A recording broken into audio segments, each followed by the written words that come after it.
Bienvenue tout le monde, bienvenue le chat, comment ça va? J'espère que vous allez bien, j'espère que vous êtes contents, que vous êtes prêts à passer cette journée avec tout le monde ici présent en plateau. Il y a aussi d'autres gens qui vont arriver, vous inquiétez pas. En tout cas, je suis ravi de vous accueillir et je vais très vite présenter mes invités en plateau. Ça faisait un moment qu'on parlait de faire ça parce que bon, on a pas mal parlé de travail du sexe sur les différentes chaînes de Zawa, notamment sur la mienne. Déjà, il y a un an, j'avais reçu Sarah Marie que vous allez revoir ici et Thierry Schaffhauser pour parler de travail du sexe. Et après, on en avait reparlé à l'occasion de polémiques autour de OnlyFans. Et on a beaucoup parlé autour de télétravail du sexe, autour de pornographie. Mais du coup, on s'est dit que c'était bien aussi de refaire une journée entière pour parler de ce sujet-là, d'autant qu'aujourd'hui, cher public, c'est une date anniversaire, puisque nous sommes en 2026 et qu'il y a 10 ans, il se passait quelque chose. Il y a 10 ans, on était en 2016.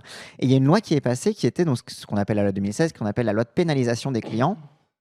Et lundi 13, ce sera les 10 ans de cette fameuse loi de pénalisation des clients, qui est une loi qui a visé du coup à réprimer l'achat de services sexuels auprès de prostituées, etc. Et qui a été un des grands tournants dans la politique française autour du travail du sexe. Et du coup, on s'est dit que c'était une bonne occasion, ce petit anniversaire, pour refaire toute une journée où on va reparler de tout ça. On va reposer le cadre légal, en quoi le bilan de cette loi est un désastre absolu.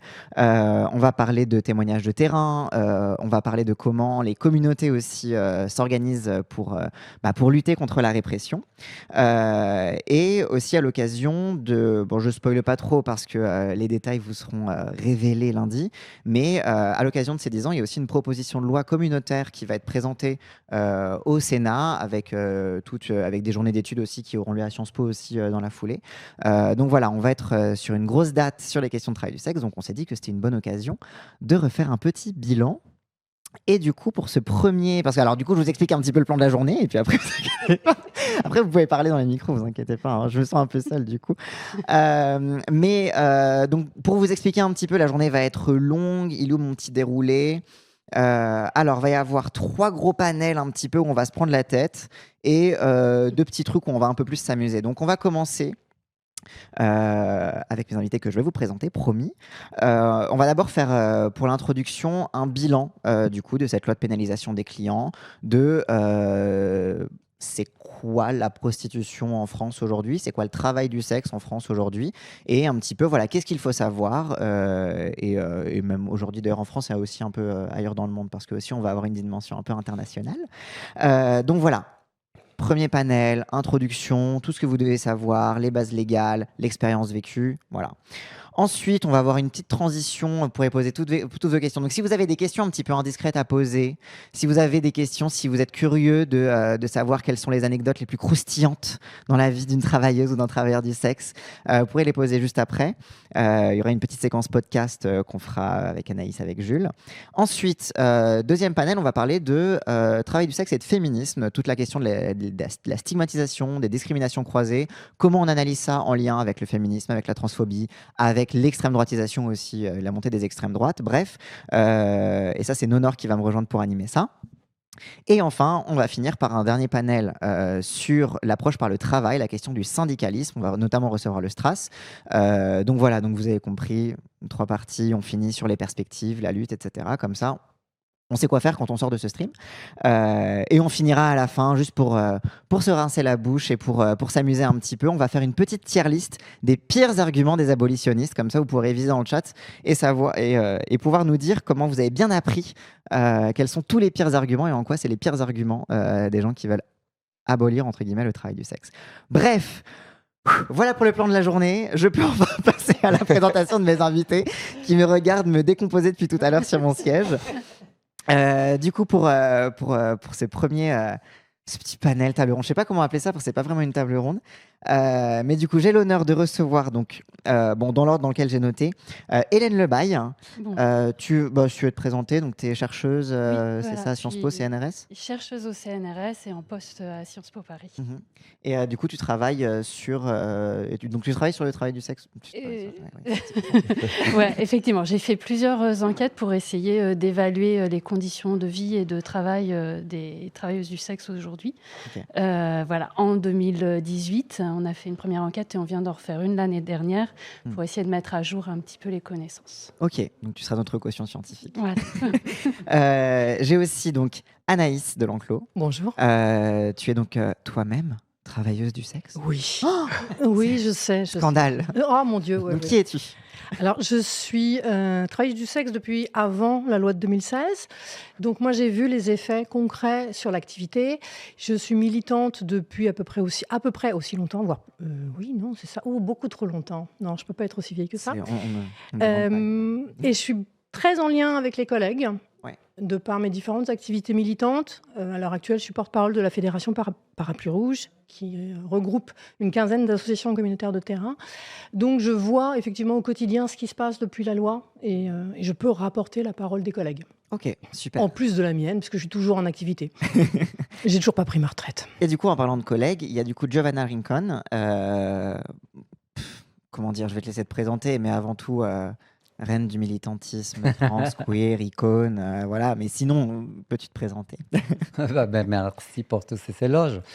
Quoi dire que je suis assez impliqué parce que c'est un parcours qui traverse toutes les réalités de la transphobie, la putophobie, la sérophobie et autres.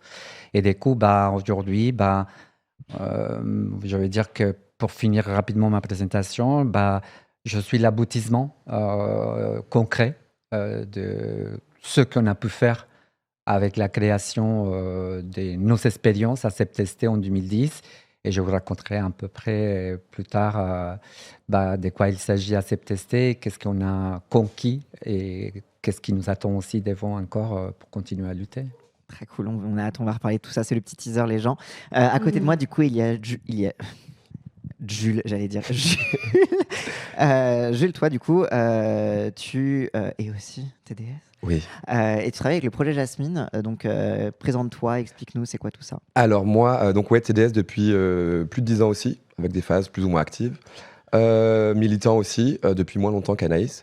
Et le projet Jasmine, c'est un programme de Médecins du Monde. On fait de la réduction des risques et on lutte contre les violences faites aux travailleuses et travailleurs du sexe. Notamment, on documente les violences pour alerter nos collègues. Et c'est géré par la communauté elle-même. Donc voilà, on viendra peut-être dans les détails plus loin, mais dans l'ensemble, c'est ça. Et grâce à Médecins du Monde, je fais aussi du plaidoyer institutionnel aux côtés de ma collègue qu'on va présenter bientôt. On va présenter tout de suite Sarah-Marie Maffezoli, qui est de Médecins du Monde, que du coup, pour les gens qui suivent ma chaîne depuis un moment, vous avez déjà découvert l'an dernier, qu'on avait fait une première émission là-dessus. Mais je te laisse te représenter, bien évidemment. Bonjour, donc, je suis référente sur les questions de travail du sexe chez Médecins du Monde et activiste pour les droits des travailleuses du sexe depuis plus de 15 ans. Bon, en tout cas, merci beaucoup. Je vous remercie vraiment d'être présent et présente ici. Et peut-être qu'on peut commencer en posant des petites bases, un petit peu un petit cadre. Parfois même, on peut avoir des questions un peu innocentes en mode mais la prostitution en France, est-ce que c'est autorisé, est-ce que c'est interdit, etc. Est-ce que peut-être Sarah-Marie, tu peux déjà un peu nous parler de c'est quoi le cadre légal aujourd'hui du travail du sexe en règle générale et de la prostitution en particulier, et en gros comment c'est quoi le cadre dans lequel on est, quel est le contexte? Bon, évidemment, il y a cette loi de 2016 dont on a parlé, mais les autres, bref, explique-nous un peu.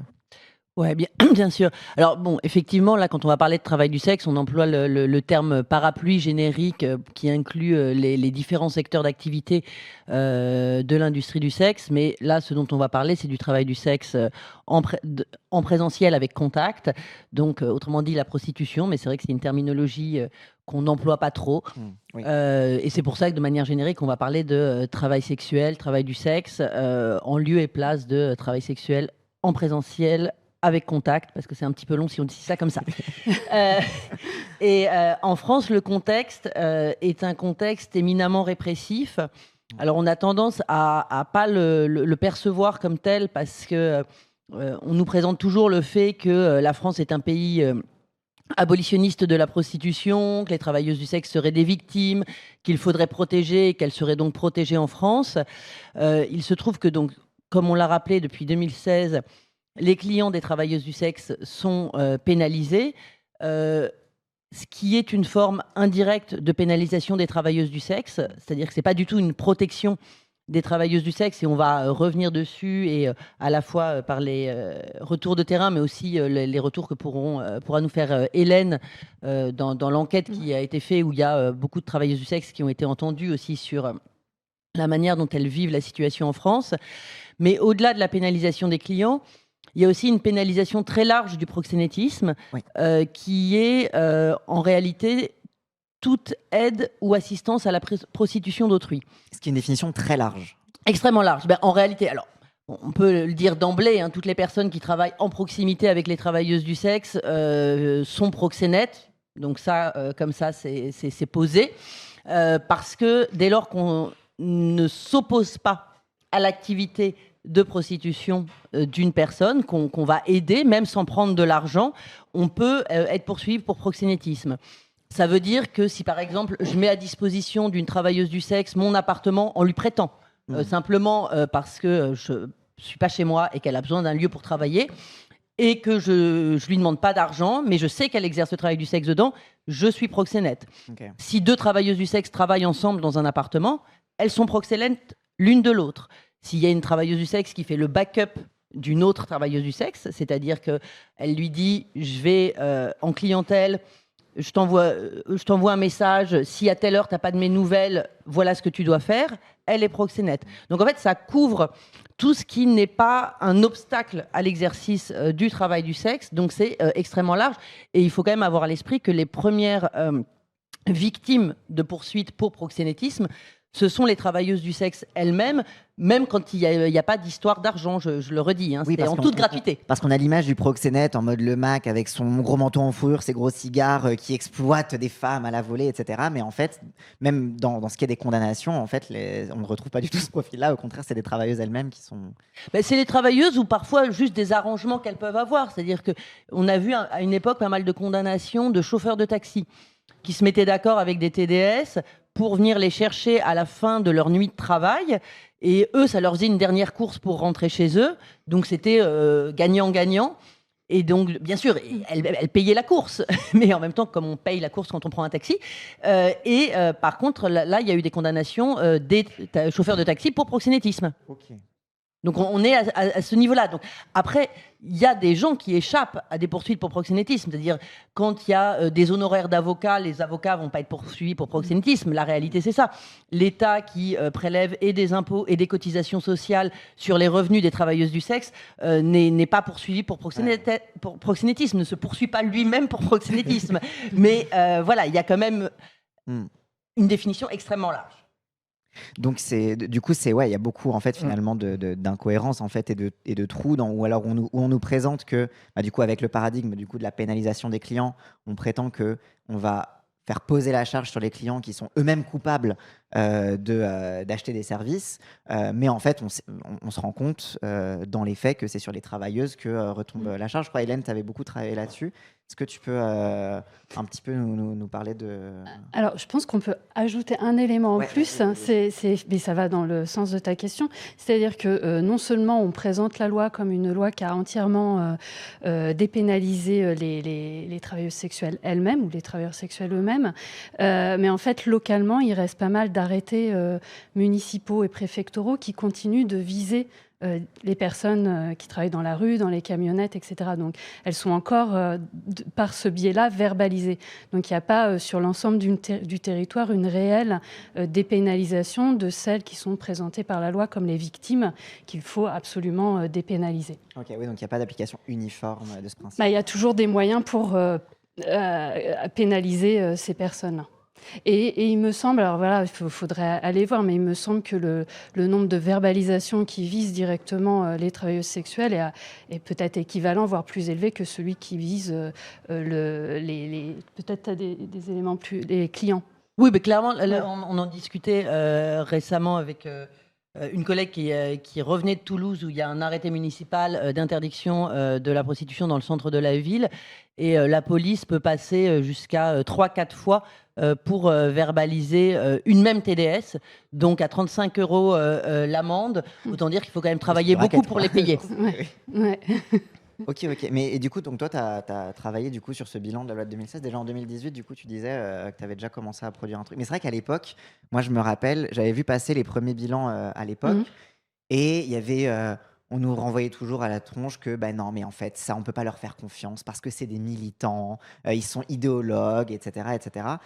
Toi, en tant que chercheuse, ça a été quoi ton approche justement pour travailler là-dessus et comment t'as travaillé sur ce sujet-là? D'accord. Alors effectivement, quand on travaille sur un sujet polémique, il faut mettre en place des méthodes tout en... Enfin, moi, j'ai toujours accepté de travailler avec les associations, avec les personnes concernées et de co-construire les enquêtes. Mais par contre, il faut être assez précis sur comment on met en place la méthode pour ne pas... pour être conscient des biais. Il y a toujours des biais dans la recherche en sociologie, en sciences politiques, enfin, en sciences sociales. On a nos biais, on a nos opinions, mais on peut faire attention. Donc, par exemple, on a fait 2 enquêtes. La première, on l'a menée entre le moment du vote de la loi, un petit peu avant. On s'est préparé un peu avant. Et pour avoir des résultats 2 ans plus tard. Et avec 11 associations, 2 chercheurs, on a interrogé plus de 70 personnes en entretien long. On a fait du travail d'ethnographie sur les différents terrains et on a fait des entretiens beaucoup plus courts et beaucoup plus systématiques avec plus de 400 personnes. L'année dernière, on a refait un travail un peu différent. C'était des focus group dans différentes associations où là, on rassemblait des personnes qui avaient un peu le même profil, migrantes, de même origine, non migrantes, ou bien on mélangeait dans les groupes pour essayer de récolter des opinions, des points de vue, des expériences, des parcours assez différents et avoir un panel assez large de comment ces personnes vivent et travaillent dans un contexte nouveau de législation. Ok. Voilà, c'est comme ça qu'on travaille. Ok, hyper intéressant. Mais du coup, là-dessus, du coup, sur ce côté un petit peu bilan, expérience d'avant, Anaïs et Giovanna, donc Anaïs, tu disais dans ta présentation que du coup, tu travaillais déjà avant la 2016. Avant ça, si je me souviens bien, je sais qu'il y avait eu les débats sous Sarko, c'était sur la question du racolage. Oui, tout à fait. Il y avait le C'était comment racolage. avant? Enfin, c'est quoi un petit peu l'historique de tout ça? Et même Giovanna aussi, parce que toi aussi, tu as connu ça. Oui, je commencerai pour dire que dans mon histoire, j'ai vécu quand même à des endroits et dans des pays différents, un peu la répression du travail du sexe. Quand je suis arrivé en 2002, en laissant derrière l'Italie qui traversait par un processus de fascisation énorme et des persécutions du travail du sexe, je me suis dit, oh, enfin, je suis en France, pays des droits de l'homme, j'arrive.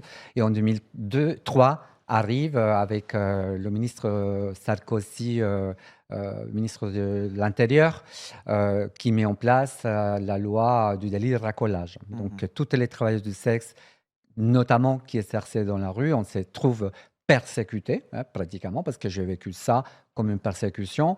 On passait des fois 3-4 nuits garde à vue par semaine, à savoir que dans ces gardes à vue, entre 2003 et à peu près 2010, c'est aussi un peu les années un peu où on comprenait un peu plus de l'épidémie du sida avec les nouveaux traitements contre le VIH et qu'à ce moment-là, les stigmates, elle était très forte. Moi-même, concerné par le sujet, dans ces gardes à vue, on n'avait jamais le droit à dire qu'on était séropos et qu'on avait besoin de nos traitements et donc des interruptions des traitements, etc. Donc, ça pour te dire qu'on se retrouve après en 2016 avec un processus qui va mettre la pénalisation des clients à la place du délit de racolage, fatigués par une précarisation déjà dans une communauté extrêmement précaire, notamment les travailleurs du sexe qui travaillent à la rue et les trans qui sont tout en bas de l'échelle des personnes les plus précarisées.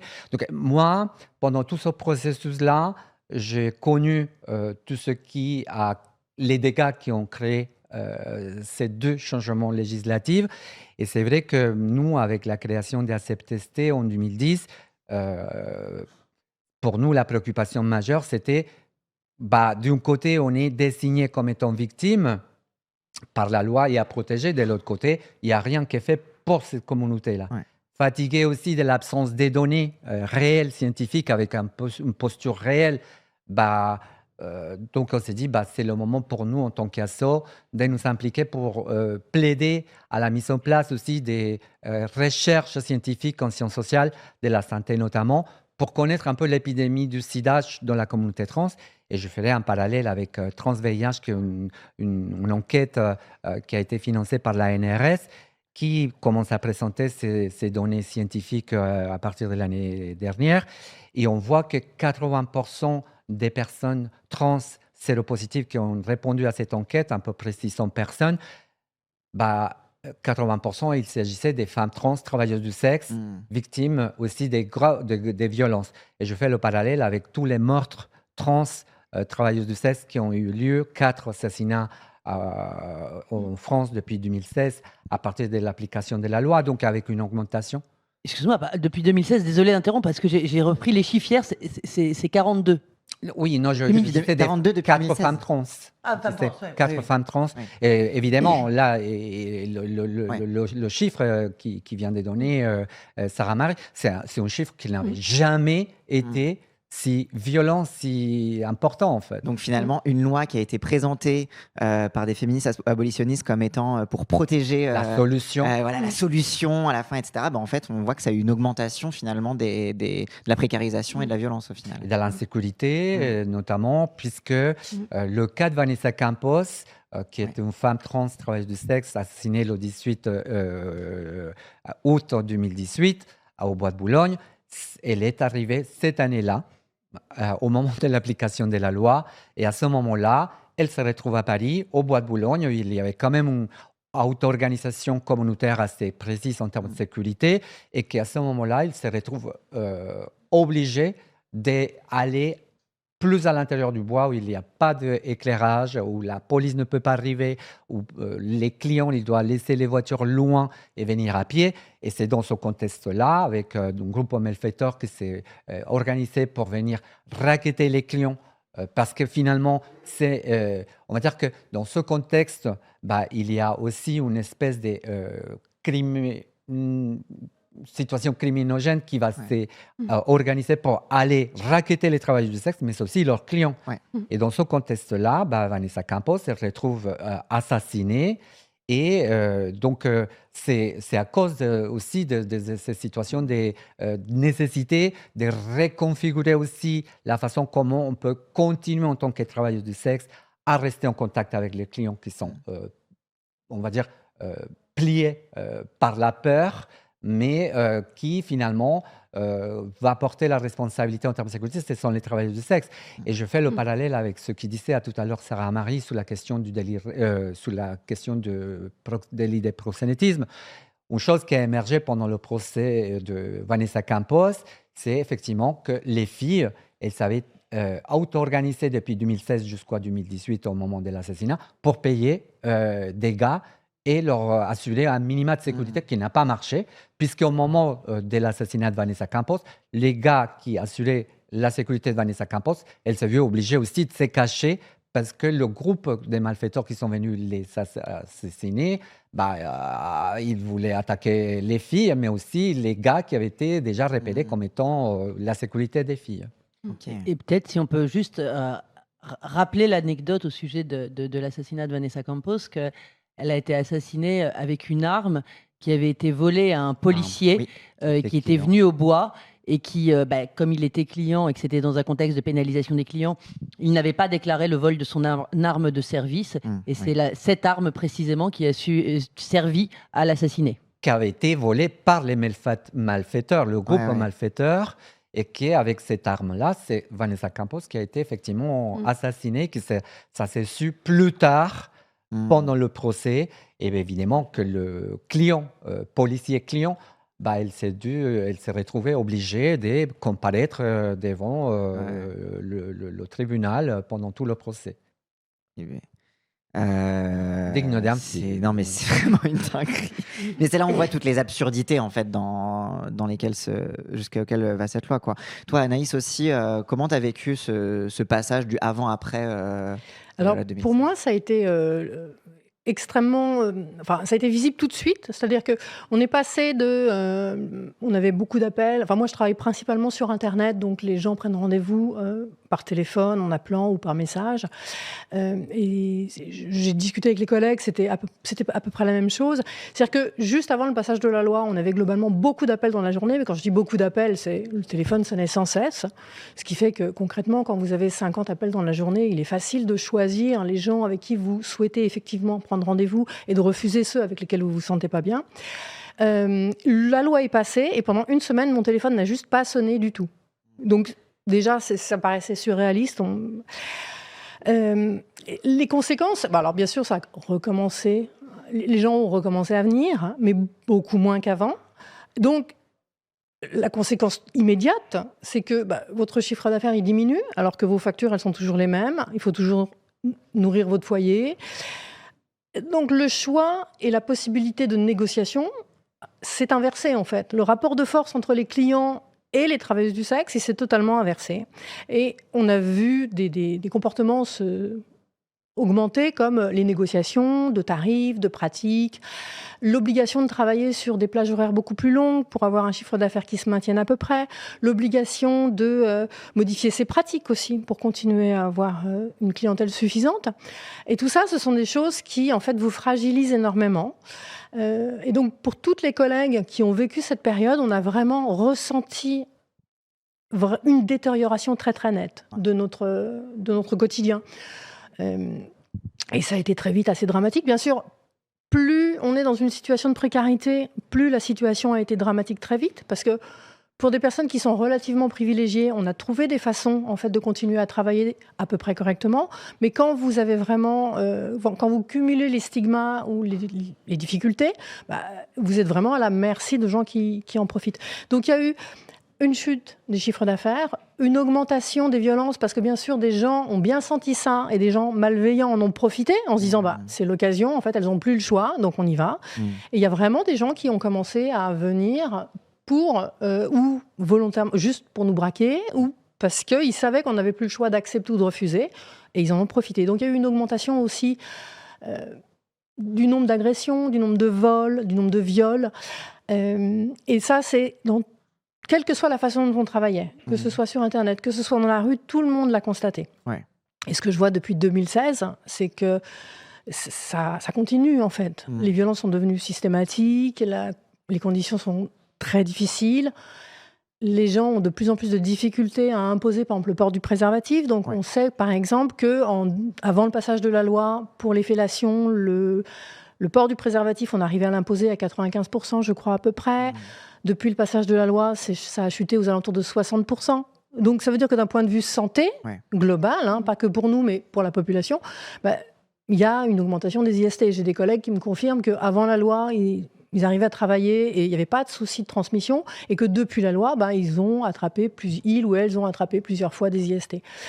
Ce qu'on a vu aussi, c'est que les gens sont obligés de se cacher de plus en plus, ou de passer par des systèmes qu'ils n'avaient pas besoin d'utiliser avant. Et en particulier, les personnes qui travaillaient dans la rue et qui arrivaient à se faire comprendre par gestes ou par quelques mots de français, pour continuer à travailler, ont été dans l'obligation de passer sur Internet, mais ne maîtrisaient pas forcément l'Internet ou la langue, et ont dû faire appel à des intermédiaires pour pouvoir travailler sur Internet. Donc, payer des intermédiaires.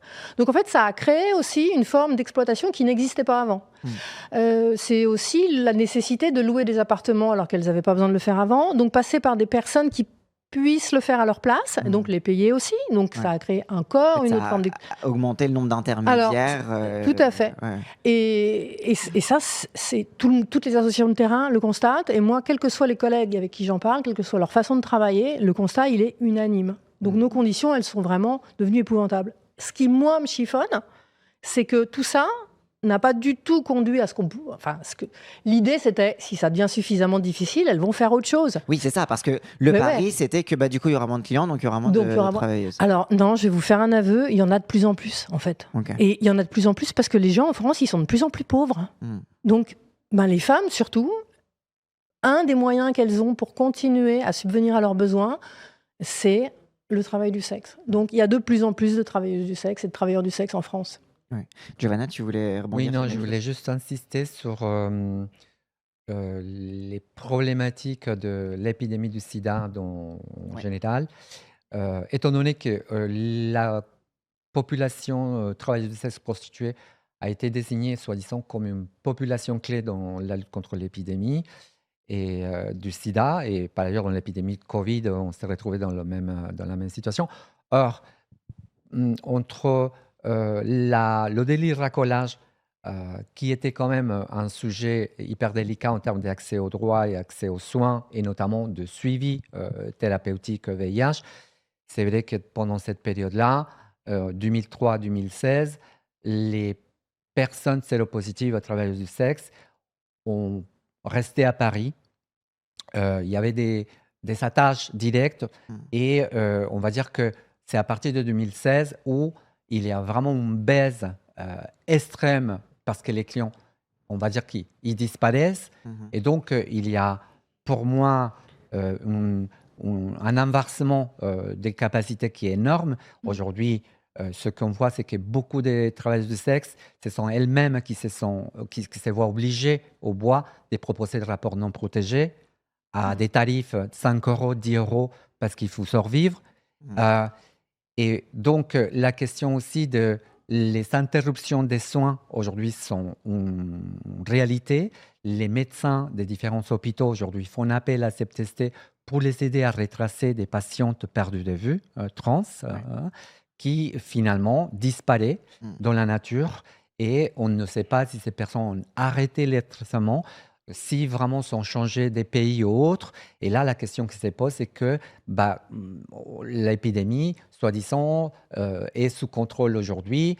On parle d'éradication de l'épidémie d'ici 2030. Or, on a la preuve aujourd'hui que la population trans, TDS, concernée par le VIH, c'est une population qui est totalement, vraiment délaissée dans les stratégies de santé publique. Donc, il y a une augmentation des personnes en retour des soins VIH qui est très alarmante aujourd'hui et qui a été par ailleurs remontée par la CEPTST au ministère de la Santé, et on s'attend vraiment des réponses sur le sujet de façon très concrète. Ah oui, parce qu'en plus ça évoque le slogan d'ACT UP, comment se transmet le VIH, par le sang, par le sperme et par la loi. Et là en l'occurrence, toi du coup, oui pardon. Tu voulais ajouter quelque chose? Juste si je peux amener ma petite caution scientifique, je pense que Anaïs et Giovanna ont très bien résumé la série d'impacts qu'on a observés dans les enquêtes. Et je voudrais juste que ce soit clair pour toutes les personnes qui nous écoutent que ça concerne tout le monde. C'est pas, Anaïs est française, elle travaille avec des rendez-vous pris en ligne. Giovanna travaille plus aujourd'hui, j'imagine. Mais en fait, mal. Ah, marrant. Voilà, c'était une des questions. Je fais le ping-pong parce que je réponds aux gens qui s'est posé la question si j'avais été travailleuse. Évidemment que oui.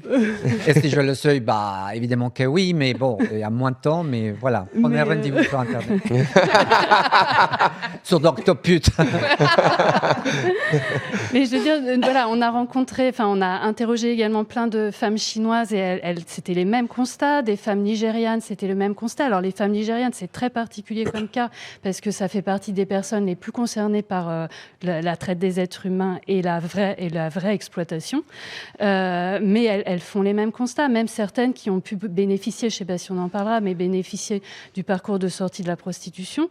Même celles qui en ont bénéficié, certaines, en fait, travaillent quand même un petit peu à côté parce qu'il y a une précarité qui est énorme et elles font les mêmes constats. Donc voilà, c'est juste pour dire que tout le monde fait les mêmes constats dans ce travail.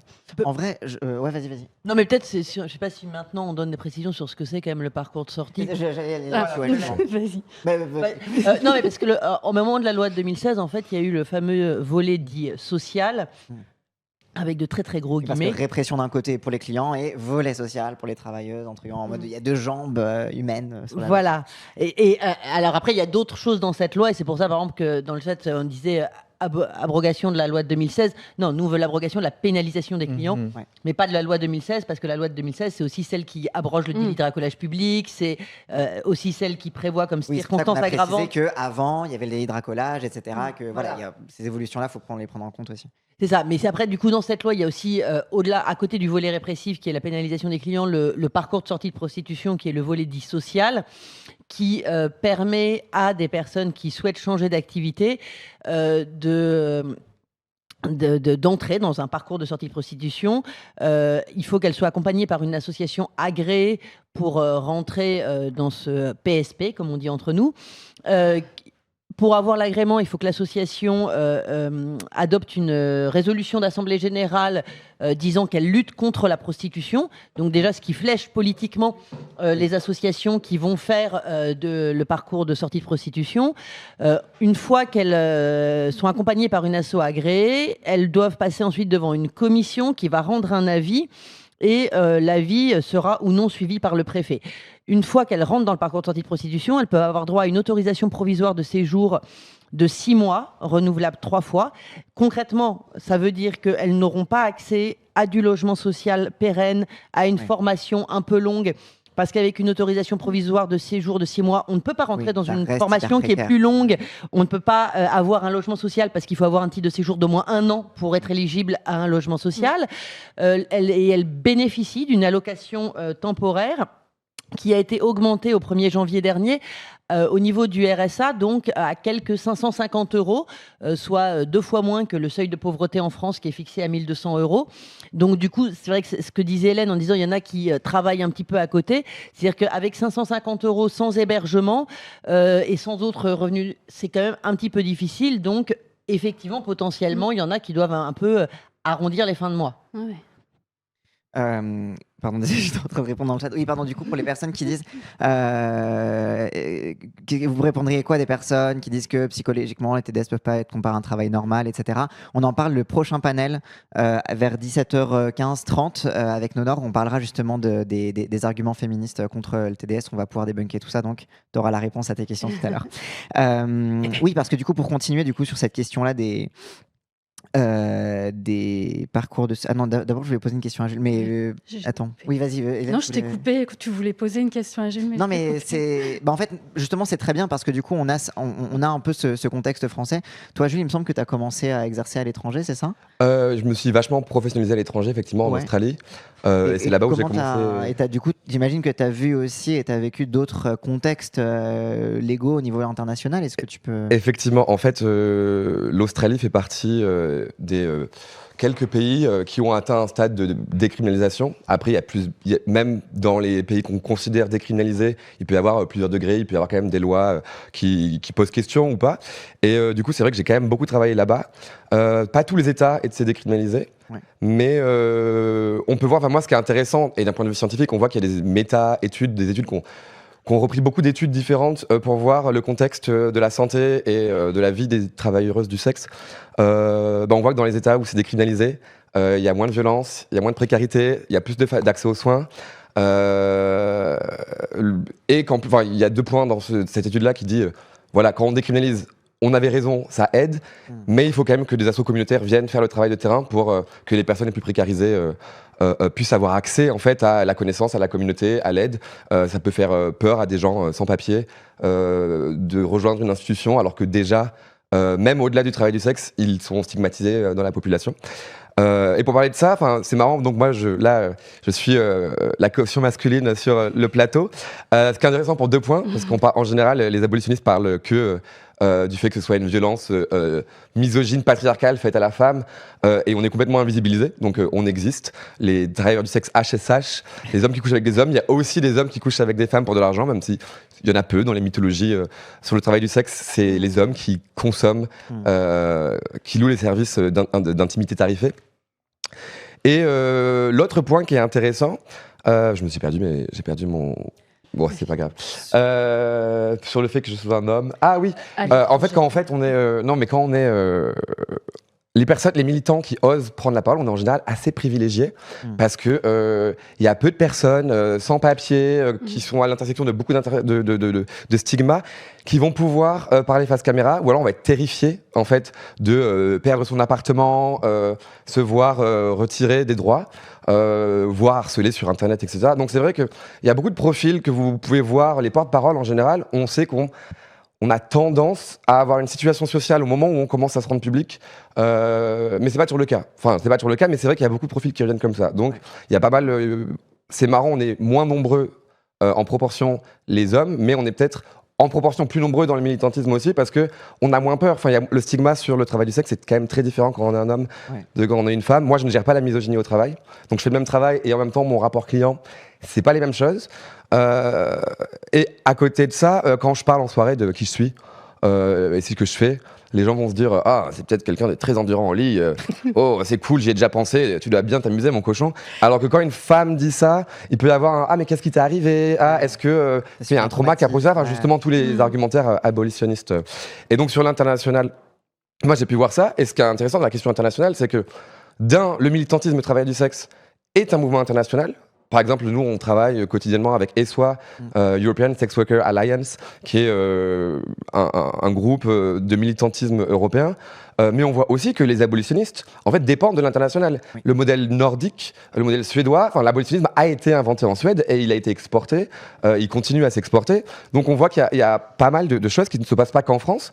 Et des fois, dans les débats publics en France, on oublie qu'en fait, il y a de la recherche internationale, il y a des questions, il n'y a pas que le système français qui existe.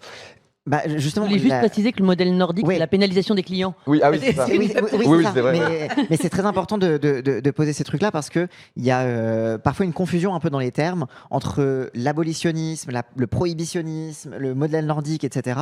Et c'est vrai qu'on a beaucoup tendance par réflexe à parler de politique abolitionniste pour la pénalisation des clients. Ça fait partie, je pense, dans la théorie féministe, je pense, de beaucoup, notamment qui portent ce genre de loi, ça fait partie de leurs références. Mais le modèle nordique, donc comme tu disais, Sarah Marie, c'est un truc spécifique aussi de taper sur, comment dire, c'est la loi de l'offre et de la demande, et là on va taper sur la demande, quoi, globalement. Peut-être qu'il faut revenir un peu aux origines des idéologies politico-juridiques sur le travail du sexe pour bien le comprendre. Originellement, l'abolitionnisme, ça vise à l'abolition de la réglementation de la prostitution.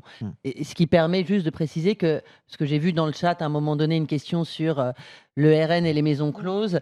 Le réglementarisme, c'est justement le fait d'avoir des maisons closes, qui est une logique répressive aussi pour gérer le travail du sexe. C'est simplement une logique répressive qui part du principe de l'idée selon laquelle le travail du sexe serait un mal nécessaire, mais que ça serait quand même un mal, donc il faut le circonscrire en l'enfermant. Donc on enferme les travailleuses du sexe. Elles doivent être soumises à des contrôles sanitaires obligatoires. Elles ont un carnet de santé. Si elles ne satisfont pas à ces obligations, elles ne peuvent pas travailler. Dans ces maisons de tolérance, elles doivent aussi payer tous les services, c'est-à-dire le logement, l'hébergement, et donc elles génèrent des dettes. Elles sont enfermées à la fois parce qu'elles ne peuvent pas travailler à l'extérieur, mais aussi parce que de toute façon, ça génère des dettes nécessairement. Ouais. Et donc, aussi, j'avais vu un documentaire sur un des ranchs en Arizona, je crois. C'est dans le Vermont, je pense, non ? Non, je crois que c'était sur la côte ouest, ouais. Okay. Mais aussi où il y a même des réglementations sur les sorties, les autorisations de sortie le week-end, parce que comme tu es dehors, il y a un risque de contamination et donc pour les clients, c'est un problème. Et du coup, il y avait une limitation de la possibilité des travailleuses à aller en ville le week-end ou à avoir leur vie à l'extérieur, quoi. Ouais. Tout à fait. Et c'est vrai que le réglementarisme, c'est quelque chose d'extrêmement répressif. Et petite anecdote pour les insoumis, celles qui, dans les contextes réglementaristes, travaillaient à l'extérieur étaient les premières insoumises, justement. Et donc, l'abolitionnisme est né dans ce contexte du 19e réglementariste et visait à abolir la réglementation du travail du sexe. Donc, au départ, ce n'était pas l'abolition de la prostitution. Okay. Et ça, c'est un point qui est assez important. Quand il y a eu ensuite une évolution et que dans certains contextes, notamment en France en 1946, où les maisons closes ont été fermées, il y a eu un aggiornamento de l'idéologie pour passer de l'abolition de la réglementation vers l'abolition de la prostitution, qui au départ appréhendait les travailleuses du sexe comme des victimes et donc ne souhaitait pas qu'il y ait de réglementation spécifique du travail du sexe. Il y a encore des pays qui sont plutôt abolitionnistes originels, comme l'Espagne, où il peut d'ailleurs avoir des établissements de travail du sexe, mais simplement les personnes ne sont pas obligées de travailler dans les établissements de travail du sexe. Il n'y a pas cette logique d'enfermement, il n'y a simplement pas forcément une réglementation spécifique. C'est ça l'abolitionnisme originel. Et au fur et à mesure du temps, la Suède a inventé en 1999 ce qu'on appelle souvent le néo-abolitionnisme. avec le modèle suédois, nordique. Les Danois qui n'ont pas la pénalisation des clients n'aiment pas du tout qu'on parle de modèle nordique. Donc, on va peut-être plutôt parler de modèle suédois. Nordique. Parce que les Norvégiens l'ont aussi, et avec le contexte identique. Enfin, dans tous les pays où il y a la pénalisation des clients, c'est exactement la même chose. Mais donc, c'est ce moment où ils ont dit, pour éradiquer véritablement le travail du sexe, la seule solution, social, quoi, genre, comme réalité, la seule solution, c'est de lutter contre la demande, parce que la demande générerait l'offre. Je suis pas convaincue de ça, moi. Mais je sais pas, moi, après, je suis pas économiste, hein, je suis juriste de formation, mais je pense que c'est le raisonnement économique d'économiste le plus pété qui soit. Mais bon. Bah, surtout qu'on voit que quand on décriminalise, il n'y a pas une augmentation du nombre de travailleuses du sexe dans un pays. Ce qui augmente, c'est le travail du sexe, c'est la précarité et le fait que de plus en plus de gens doivent arrondir leur fin de mois ou avoir des travails non officiels, non consensuels dans la société, en plus de leur peut-être travail normal. Donc normal avec des guillemets, hein, je pense qu'on devrait justement normaliser le travail du sexe. Mais pour revenir, pour me rattacher à ce que tu disais et faire un point avec une question que j'avais vu passer dans le chat tout à l'heure, la logique abolitionniste, c'est voilà donc les TDS, les femmes, les prostituées sont des victimes par nature et il faut les protéger du patriarcat. Enfermer des gens qui ne le souhaitent pas dans une position de victime, enfin c'est déjà très violent à vivre.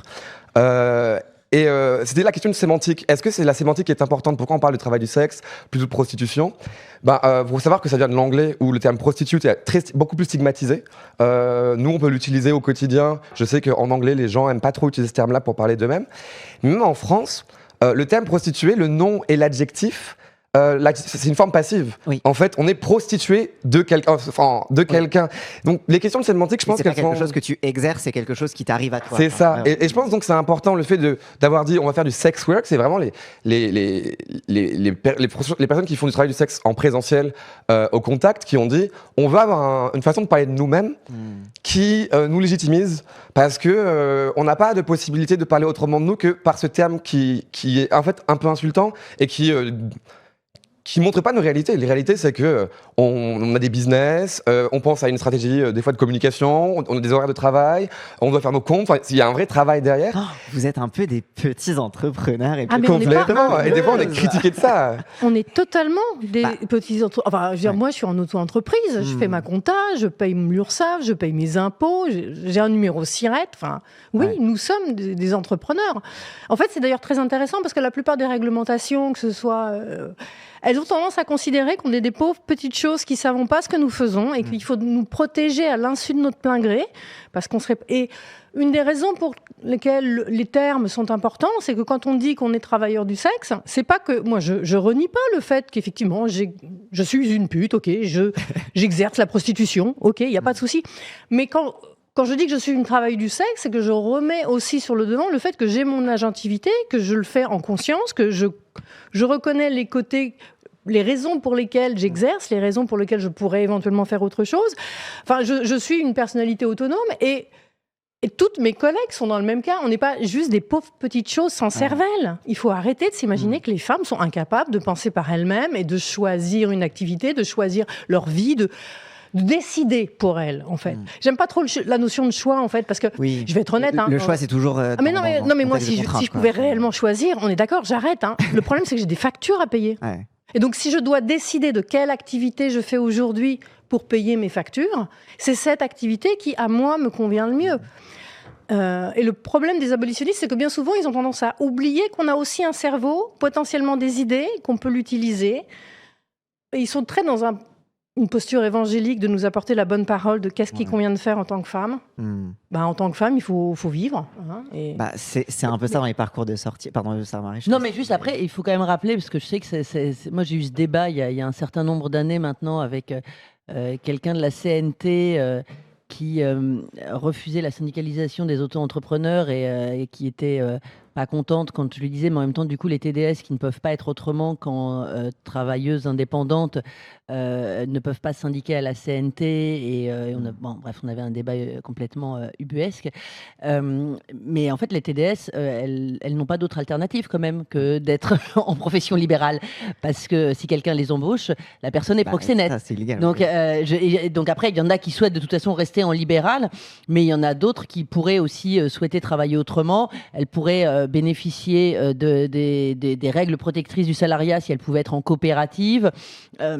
Il y aurait plein d'alternatives, en fait, si on décriminalisait le travail du sexe. Mais avec la pénalisation du proxénétisme, de toute façon, elles n'ont pas d'alternative à l'entrepreneuriat indépendant. Oui, parce que même si on a lancé ce live sur les 10 ans de la loi de 2016, et comme tu l'as expliqué, que la loi de 2016, c'est surtout, c'est le volet répression des clients plus que le volet social, même si on peut discuter le volet social par ailleurs.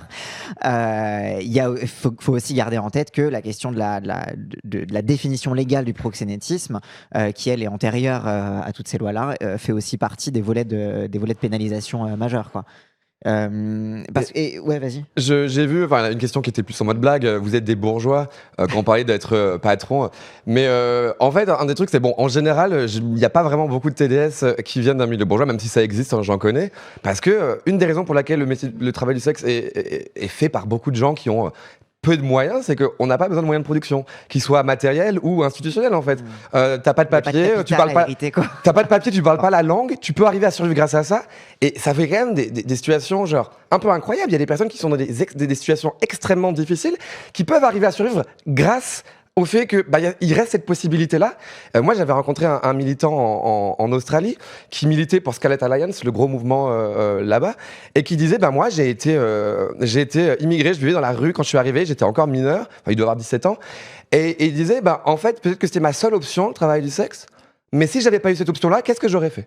Est-ce que je me serais mis à voler, j'aurais fini en tôle, qu'est-ce que j'aurais fait ? Et du coup, il militait des années plus tard pour le travail du sexe sans qu'il avait arrêté, lui, mais parce qu'il disait, si j'avais eu des meilleurs droits à l'époque, ça aurait été plus facile, et la violence que j'avais subie de façon systémique me serait pas arrivée, alors que de facto, de par ma position, du fait qu'il y a des frontières, du fait qu'on doit survivre pour manger, qu'il y a le capitalisme qui nous oppresse, on est obligé à un moment de gagner sa croûte pour survivre.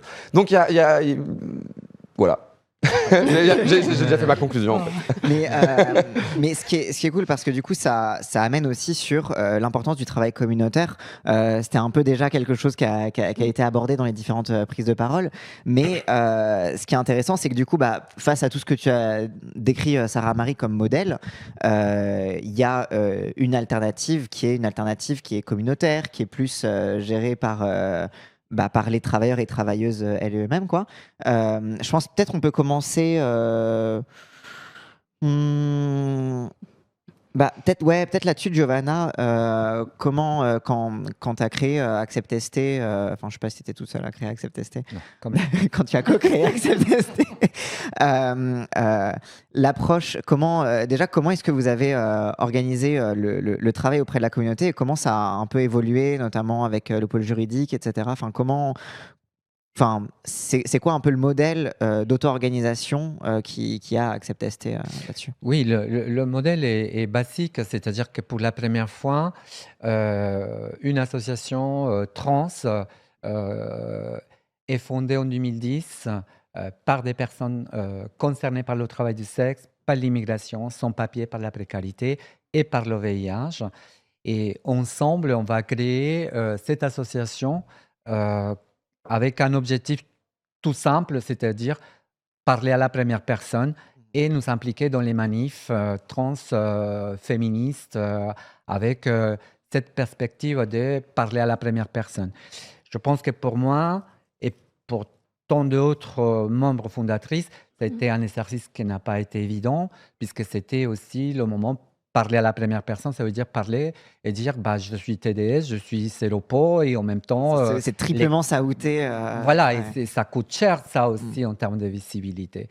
Et puis apprendre aussi, parce que quand tu viens d'un parcours où tu n'as pas eu accès à l'éducation, qui a été marqué par la transphobie, etc., et que tu te retrouves dans un milieu militant qui est extrêmement, on va dire, il y a beaucoup d'associations qui sont assez Très vertical. très verticales, Ouais. où il y a vraiment soit des chercheurs, soit des personnes qui ont fait des études supérieures, qui à la fois sont activistes. Mais voilà, petit à petit, nous, on se rend compte que nos expériences ils ont vraiment d'une valeur énorme et qu'il fallait commencer juste à structurer petit à petit les choses, de commencer aussi à se former sur plein de sujets et à mettre en place petit à petit des projets, notamment de lutte contre le sida, pour et faire en sorte que ces projets puissent devenir des projets modèles, notamment en termes de accès au dépistage du VIH, notamment auprès des populations dites invisibles dans l'épidémie du sida. Et puis petit à petit, face au temps de violence et de précarisation, offrir des espaces aussi d'auto-organisation à l'intérieur de l'ASSO qui ont permis de mettre en place aussi le pôle juridique en 2018 suite à l'assassinat de Vanessa Campos.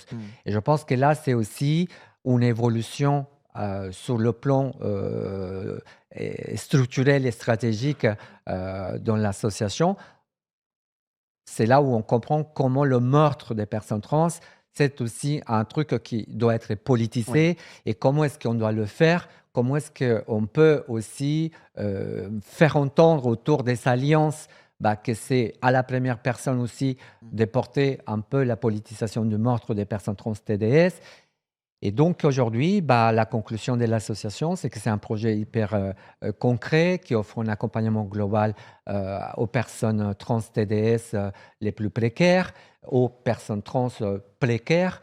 Donc l'aboutissement majeur aujourd'hui, c'est l'ouverture d'un dispositif d'hébergement qui permet aujourd'hui à peu près d'héberger plus de 25 personnes, dont beaucoup, ce sont des personnes trans qui aujourd'hui ont plus de 50 ans, 60 ans, 70 ans, qui n'ont pas de papier en France, qui ont vécu 40 ans ici en France et qui n'ont jamais eu la possibilité de se régulariser parce qu'ils ne savaient pas des critères. Et donc, ce sont des personnes qui sont concernées aussi par le VIH, qui étaient en rupture des soins. Et donc, c'est toute une dynamique qui permet non seulement de répondre en quelque sorte. Pour la faire courte, je pense que l'ASSO est devenu, entre guillemets, un service public par délégation, voilà, et en même temps, en essayant de garder une voix totalement critique et revendicative, chose qui n'est pas évidente quand une association comme la nôtre, qui commence à toucher des subventions publiques, finalement, il y a aussi ce questionnement de comment la voix elle peut rester indépendante malgré ses attachements et ces conflits d'intérêts qui peuvent se créer. Aujourd'hui, je pense que la question de la recherche dans notre association a pris une place fondamentale. En absence de données réelles sur les conséquences de la transphobie, de l'épidémie du sida, de l'épidémie du Covid et autres, aujourd'hui, on a à l'association 6 projets de recherche qui sont en cours. Et donc, évidemment, on est aussi producteur aujourd'hui des savoirs scientifiques à travers ces expériences qui viennent des marges de la marginalité. Et donc, voilà, je pense que l'aboutissement et la fierté majeure de l'ASSO, c'est effectivement le savoir qu'en termes de données, enfin, aujourd'hui, on pourra avoir vraiment la parole qui ne pourra être effacée dans tout ce qui est vraiment pouvoir décrire de façon claire qu'est-ce qui s'est passé, de quoi on a besoin aujourd'hui en termes de santé et de droit, et qu'est-ce qui reste à faire aussi, parce qu'il n'y a pas jamais de solution concrète. Et moi, je voulais juste repréciser que l'abolition, pour nous aussi, c'est une incitation à la haine, presque, puisqu'en réalité, c'est la haine, la pute aussi qui s'installe derrière. Et derrière tout ça, c'est aussi un appel à abolir les prostituées. Donc, tout ce que ça se passe aujourd'hui, c'est quoi? Les meurtres des personnes trans, c'est le résultat de l'abolition, c'est le résultat de cette interprétation. Et puis, je lance aussi un appel auprès d'un féminisme un peu jeune, qui peut être peut-être naïf, qui pense qu'entendre parler d'une association abolitionniste, ça veut dire être engagé contre le trafic des êtres humains. C'est pas vrai. Cette amalgame, elle est totalement fausse et il ne faut pas se laisser piéger par ça, en fait. Et ça, on pourra en reparler après aussi tout à l'heure avec Nonor dans le panel autour du féminisme. Mais il y a c'est vrai qu'il y a beaucoup de termes, et c'est ce que tu disais tout à l'heure, c'est que, en fait, ce que même tout le monde disait, c'est que comme il y a une difficulté à prendre la parole, à s'outer, etc., en tant que travailleuse du sexe, bah, du coup, ça fait que la parole est toujours confisquée par des gens qui parlent toujours à la place d'eux, et notamment dans les milieux féministes où il va y avoir du coup un prétexte de ah ben vous, votre porte-parole c'est un homme, vous n'êtes pas représentatif, nous sommes féministes, alors du coup vous n'êtes qu'un homme, vous n'êtes pas concerné, etc. Donc tu sais, tu as toujours ce truc là où cette confiscation permanente de la parole et empêche du coup, comme tu disais, hein, le fait rien que d'avoir des chiffres et de pouvoir visibiliser en fait les conditions de vie. Et se sentir légitime par l'absence oui. des données, de documentation. Ouais. Et justement, je voulais juste réagir peut-être sur la traite un instant au-delà du féminisme, hein, parce que je l'ai vu aussi dans le chat, on disait oui, mais il y a d'un côté, il y a aussi les victimes de traite, il ne faut pas les oublier, ça c'est une réalité. Et il faut avoir à l'esprit quand même que globalement, les associations, qu'il s'agisse d'associations communautaires ou des associations alliées qui travaillent avec les travailleuses du sexe, de toute façon, nous, les travailleuses du sexe avec lesquelles on travaille, féminin générique, hein, ça n'exclut pas les hommes, les travailleuses du sexe avec lesquelles on travaille, ce sont les plus précarisées, parce qu'en fait, il y a beaucoup de travailleuses du sexe qui n'ont juste pas besoin des services des assos. Donc, par définition, quand il y a des assos qui prennent la parole sur le sujet, elles prennent la parole basée sur les retours des personnes qui sont le plus en galère dans le TDS. Mais sur la traite, c'est quand même un narratif qui est un narratif extrêmement ancien.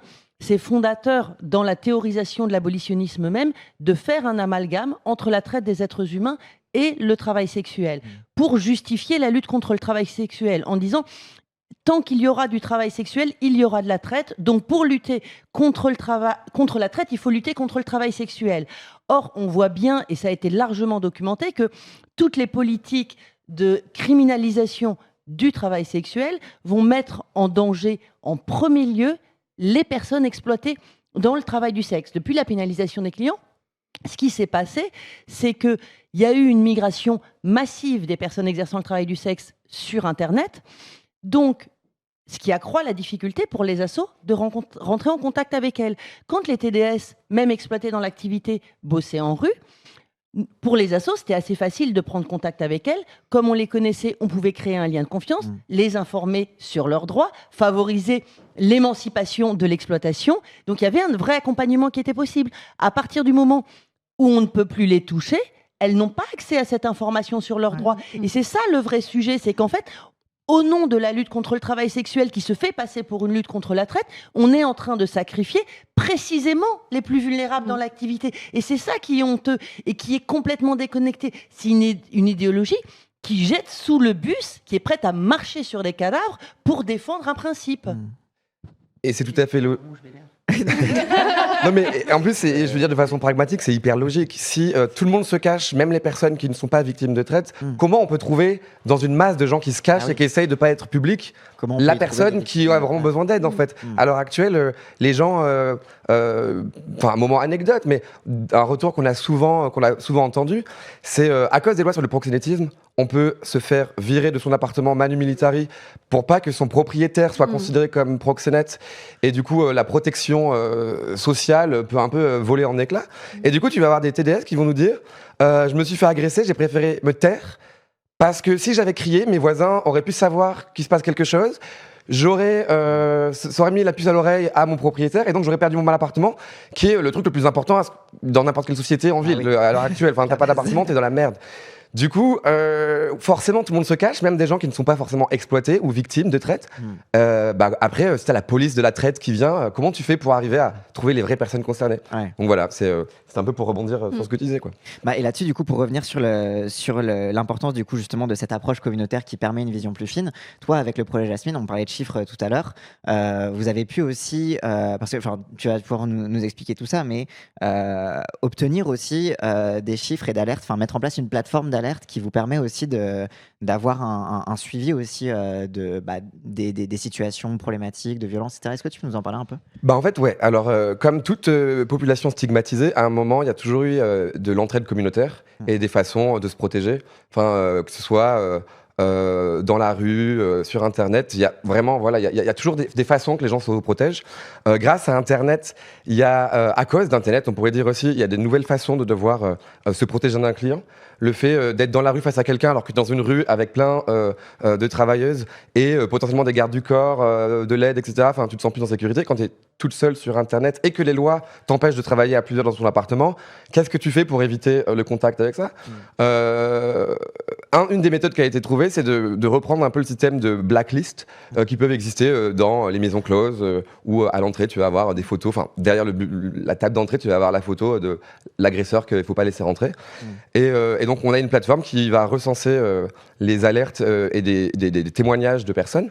Ça peut aller de il ne s'est pas pointé au rendez-vous, qui peut être quelque chose de, enfin c'est juste pratique de savoir que il y a un client qui a un fantasmeur et qui va juste te contacter sur ton téléphone pour te faire perdre du temps, te faire chier, se masturber au téléphone, mais aussi de il m'a attaqué, il a pris mon argent, ce qui du coup nous permet aussi d'aider ces personnes, les personnes à se protéger, mais par ailleurs de documenter un peu les violences qui arrivent. Donc on peut voir qu'il y a une augmentation des violences à travers les années, qui est tempérée avec le fait que plus le service est connu et plus on a... Il y a un effet de déclaration qui fait que quand on commence à documenter quelque chose, forcément ça augmente. C'est comme l'effet post-MeToo, il y a une augmentation des violences, mais parce que juste les gens les déclaraient beaucoup plus parce qu'il y avait un phénomène de société aussi.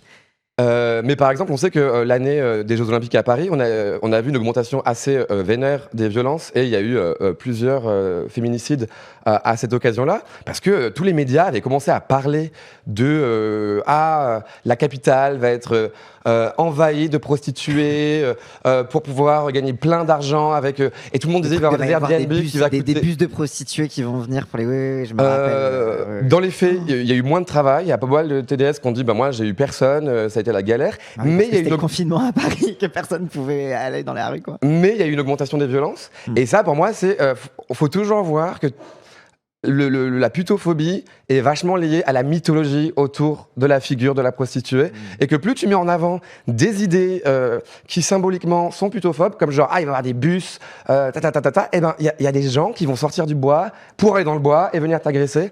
Donc parlons correctement du travail du sexe, tombons pas dans des biais sensationnalistes qui en fait nous retombent dessus. Et grâce avec Jasmine on a pu notifier ça. En 2025 on note 12 cas par jour en moyenne de violences qui sont répertoriées sur Jasmine, sachant qu'on sait qu'on ne touche pas toutes les TDS du pays. Oui. Donc il y a un nombre incalculable de violences qu'on n'arrive pas encore à avoir. Mais déjà, c'est 12 par jour. Dans ces 12 par jour, je vais tempérer, il y en a 6 qu'on va considérer comme des situations risquées. Et ça peut être la personne est venue chez moi, m'a maté et est partie. Donc c'est risqué parce que tu n'as pas été exactement agressé, mais ça pourrait causer lieu à de l'outing, à des violences prochaines. Mais il y en a quand même 6 par jour en 2025 où c'est au moins du niveau de il est venu, il a repris l'argent, il est venu, il m'a menacé, il est venu, il a essayé de me braquer avec une arme pour me voler, il m'a agressé sexuellement, il m'a violé. Enfin, on en est là, 6 cas par jour qui nous sont témoigner, alors que, encore une fois, on n'a pas toutes les informations. Et donc, on peut voir l'évolution, et on peut aussi finalement voir qu'il y a certaines violences qui évoluent avec le travail du sexe en ligne. Il y a des violences qui sont très différentes de celles qui étaient vécues dans la rue. Le harcèlement, c'est quelque chose qui peut être très grave, parce qu'une TDS, si elle est outée, encore une fois, ça peut détruire sa vie. Enfin, c'est cynique, mais il y a des personnes qui se disent « Ouh là là, s'il te plaît, prends mon argent, inflige-moi une violence matérielle, mais s'il te plaît, ne m'oute pas. » Enfin, tu vois, parce que... les conséquences de ces situations sont gravissimes. Donc voilà, et avec Jasmine, on essaye d'aider les gens à pouvoir s'auto-protéger. On va jusqu'à un certain point. Si vous avez des TDS près de chez vous, dites-leur de nous contacter. Et si elles n'ont pas la possibilité d'être marrainées par quelqu'un de la communauté, nous, on peut le faire. Voilà. Allez sur notre Instagram pour nous envoyer un MP. Yay. Je ne sais pas si on a fait le tour pour cette séquence sur le cadre et la situation actuelle, ou s'il y a des choses que vous voulez rajouter avant qu'on passe à la petite pause / anecdote après. Moi, je voulais bien juste rajouter une chose sur la question des Jeux Olympiques et du narratif sur les bus de TDS qui allaient arriver. parce qu'en fait, ça fait 20 ans qu'à chaque gros événement sportif, il y a de la désinformation à l'œuvre pour dire que ça va être le haut lieu de l'exploitation. On sait d'où ça vient, cette défense? Ça vient de 2006, la Coupe du Monde en Allemagne, où il y a eu l'annonce faite par les groupes abolitionnistes de 40 000 TDS qui allaient être importés pour être livrés à l'exploitation sexuelle des clients qui allaient venir massivement, puisque les supporters seraient tous des clients. Il faut savoir que les soirs de match, ça travaille plutôt moins bien. Ça travaille pas du tout les soirs de match. Non, mais c'est un point important. On le sait, en fait. Il y a des fois, d'ailleurs, sur les groupes de discussion entre collègues, il y en a une qui... C'est moi ou ça travaille pas du tout cette semaine? Il y en a une qui rappelle, tu sais, c'est la Coupe du Monde cette semaine, hein, donc tu peux prendre des vacances.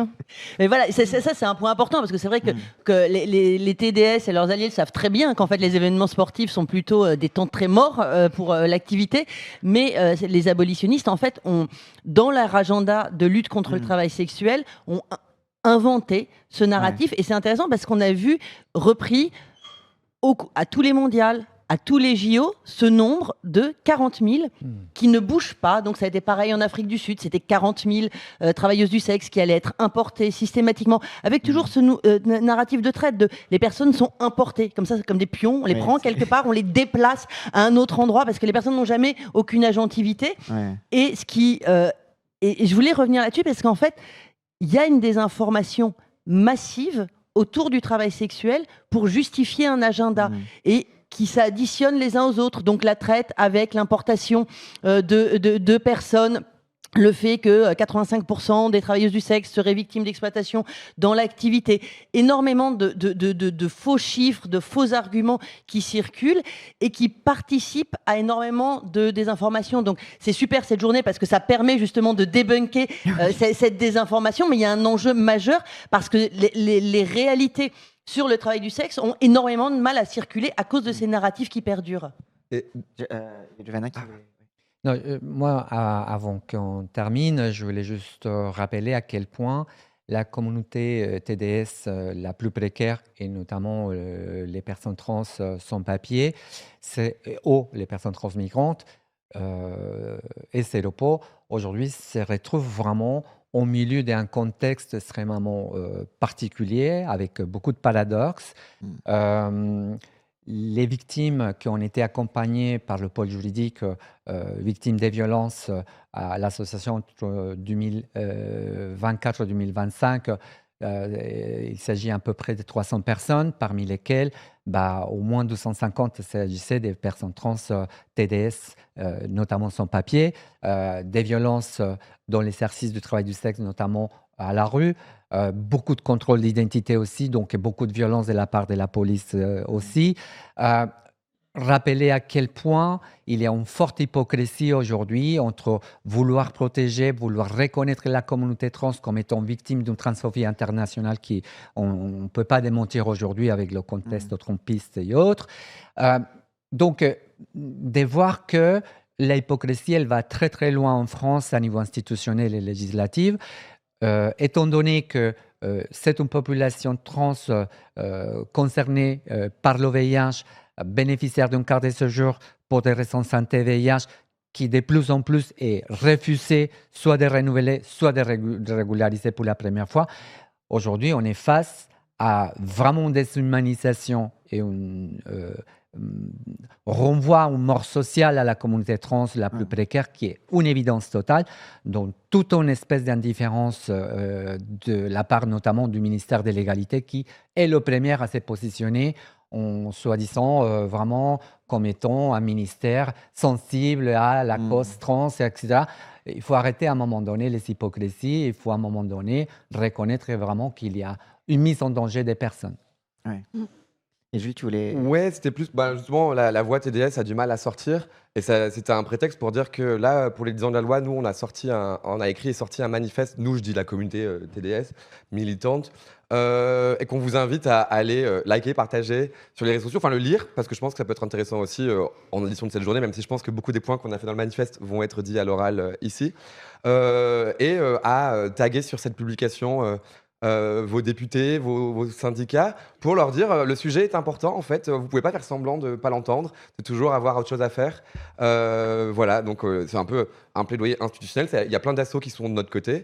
Il y a Médecins du Monde pour lequel on travaille, mais il y a aussi Amnesty International. Le post a été partagé avec J'ai nous mis toutes. dans le chat. Donc voilà, il y a une partie manifeste vidéo, une partie manifeste écrite, et c'est toujours très difficile sur les réseaux sociaux de parler de travail du sexe, parce que si tu ne blies pas tous les mots, tu es shadowban. À partir du moment où tu veux toucher ton public, tu dois faire des posts qui vont te faire flaguer par Instagram.